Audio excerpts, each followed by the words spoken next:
ওই দেখো বসের মেয়ে দিব্যা চলে আইছে। আরে এরা আবার কিভাবে জানতে পারলো? ম্যাডাম আপনার ব্যাগটা আমার কাছে দেন। আরে বহুরূপীটাকে নকল দিব্যা হয়ে এখানে এসেছে।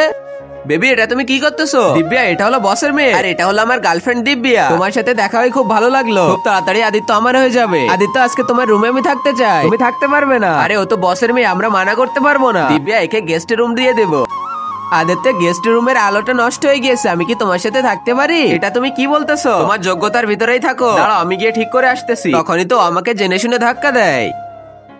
এই তুমি ঠিক আছো তো? যদি দিব্যার আজকে কিছু হয়ে যেত তাহলে তোমাকে আমি ছাড়তামই না। তুমি হয়তো বলে গিয়েছো আমি চেয়ারম্যানের মেয়ে আর আমার সাথে এমন ব্যবহার করতেছো। তো কি হয়েছে, তুমি এখন এখান থেকে চলে যাও। এই নিলামি করা হাত তো শুধু আমিই জিতবো, আমি কাউকে নিতে দিব না। এরপরে তো নিলামে ওই মেয়েটাই হাতটা নিয়ে নেয়। ম্যাডাম পেমেন্ট কিভাবে করবে? তুমি আরএস কোম্পানির চেয়ারম্যানের মেয়ের কাছে টাকা চাইতেছো? তোমার এত সাহস কিভাবে হয় আমার মেয়ের নাম খারাপ করা? সরি বাবা। যখনই আদিত্য সত্যিটা জানতে পারে তখনই সে আমাকে ছেড়ে চলে যায়। আমার কাছে শুধু এতটুকুই আছে, কি তুমি আমাকে বিয়ে করবে? আর আগে মহান আল্লাহকে তুমি ভালোবাসলে লাইক এন্ড সাবস্ক্রাইব করে দাও। আর পার্ট 2 দেখতে চাইলে অবশ্যই কমেন্টে পার্ট 2 লিখো।